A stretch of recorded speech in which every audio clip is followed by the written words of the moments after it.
Assalamualaikum warahmatullahi wabarakatuh. Alhamdulillahi alamin, wassalatu wassalamu ala asrafil anbiya'i wal mursalin wa ala alihi wa sahbihi wa man tabi'ahum bi ihsanin ila yaumiddin. Amma ba'd. Saudaraku, Imam Al-Qurtubi pernah berkata, sungguh hasad, iri, dengki itu adalah dosa yang pertama kali dilakukan di langit dan di bumi. Di langit adalah dengkinya iblis kepada Nabi Adam alaihissalam, dan di bumi adalah dengkinya Qabil kepada Habil. Itulah hasad. Ia membenci datangnya nikmat Allah kepada orang lain. Sungguh, hidup ini adalah ujian. Ujian kepada diri kita, ujian kepada orang lain juga. Ketika kita dapat sesuatu, yang diuji sejatinya bukan hanya kita, namun juga orang lain. Kita diuji ketika dapat kenikmatan, apa kita bersyukur kepada Allah, apakah kita mampu mempergunakan nikmat Allah itu dengan baik. Namun, selain kita yang diuji, orang lain yang menyaksikan kita, yang melihat kita, maka ia juga diuji. Apakah dia ridha, dia senang, dia cinta, dia suka ketika kita dapat kenikmatan, ataukah malah ia iri, dengki terhadap kita? Saudaraku, itulah yang dikatakan oleh Nabi sebagai hasad, satu penyakit hati yang begitu berbahaya. Ketika orang dikenai penyakit hati ini, sungguh ia akan terjatuh kepada keburukan yang berulang-ulang dan terus berulang. Karena kebahagiaan dan kesedihannya bukan digantungkannya kepada Allah, bukan digantungkannya bahkan kepada dirinya sendiri, namun ia gantungkan kepada orang lain. Orang lain bahagia, ia bersusah hati. Ketika orang lain sedang menderita, ia malah bersukacita.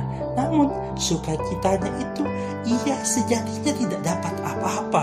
Ia hanya bahagia melihat penderitaan orang lain. Maka suatu hadis yang mengingatkan kepada kita tentang hasad ini dan orang yang mampu terhindar darinya.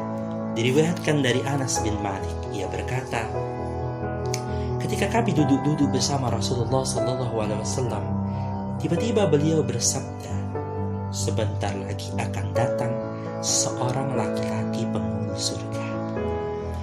Kemudian seorang laki-laki dari kalangan Ansar lewat di hadapan mereka, sementara bekas air wudhu masih membasahi jenggotnya, sedangkan tangan kirinya menenteng sandalnya.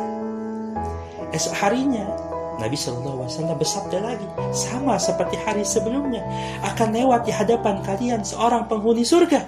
Kemudian muncul laki-laki yang kemarin itu dengan kondisi yang sama seperti hari sebelumnya. Esoknya lagi, hari ketiga, Nabi Muhammad SAW bersabda yang sama, akan lewat di hadapan kalian seorang lelaki penghuni surga. Tidak lama berselang, orang itu lagi yang masuk sebagaimana kondisi ia sebelumnya. Bekas air wudhu masih memenuhi jenggotnya, sedangkan tangan kirinya menenteng sandalnya. Abdullah bin Amr bin As tergelitik untuk mengikuti lelaki tersebut. Ia berkata kepada lelaki tersebut, aku punya masalah dengan orang tuaku. Aku berjanji tidak akan pulang ke rumah setelah 3 hari.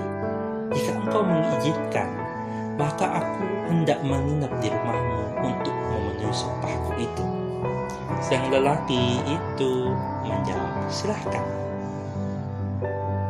Maka Anas bin Malik menceritakan bahwa Abdullah bin Amr bin As itu menginap 3 hari 3 malam di rumah lelaki itu.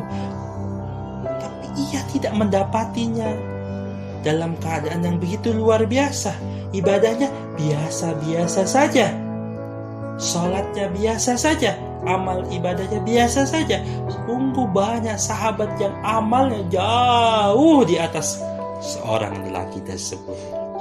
Maka setelah 3 hari ia mendatangi orang itu lalu berkata, "Wahai hamba Allah, sesungguhnya aku tidak sedang bermasalah dengan orang tuaku. Aku pura-pura saja. Hanya aku mendengar Rasulullah selama 3 hari berturut-turut di dalam satu majlis beliau bersabda, akan lewat di hadapan kalian seorang laki-laki penghuni surga. Selesai beliau bersabda, ternyata yang muncul 3 kali berturut-turut itu adalah engkau. Aku ingin menginap di rumahmu, ingin melihat tindak tandukmu, amalmu apa, sehingga Rasul sendiri yang menjamin engkau adalah bagian dari orang-orang penghuni surga."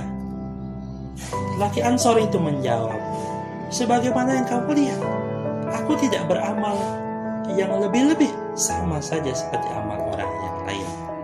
Tapi mungkin ada satu hal yang tidak engkau saksikan pada aku. Ketika aku hendak tertidur dalam setiap malamnya, aku tidak memiliki lagi rasa iri dan dengki kepada sesama muslim, hasad dengki terhadap kenikmatan yang Allah berikan kepadanya. Ia lapangkan dadanya."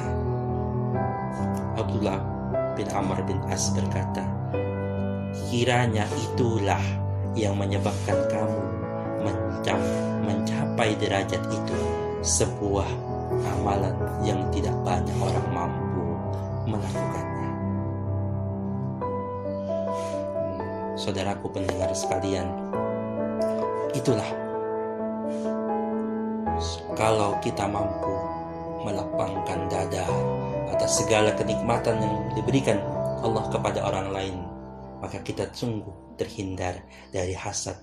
Dan itu berat karena kebanyakan kita tergelincir jatuh kepada dosa ini.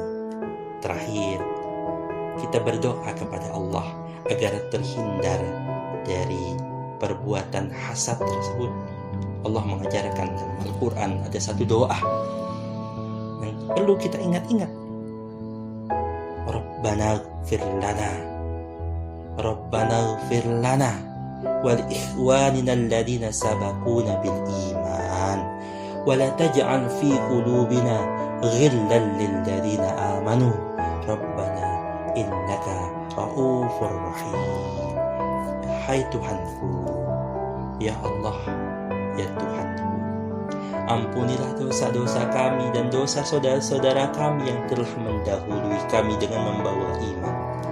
Dan janganlah Engkau, ya Allah, membiarkan kedengkian dalam hati kami terhadap orang-orang yang beriman. Ya Allah, sungguh Engkau Maha Penyantun lagi Maha Penyayang. Demikian, mudah-mudahan ada manfaatnya. Assalamualaikum warahmatullahi wabarakatuh.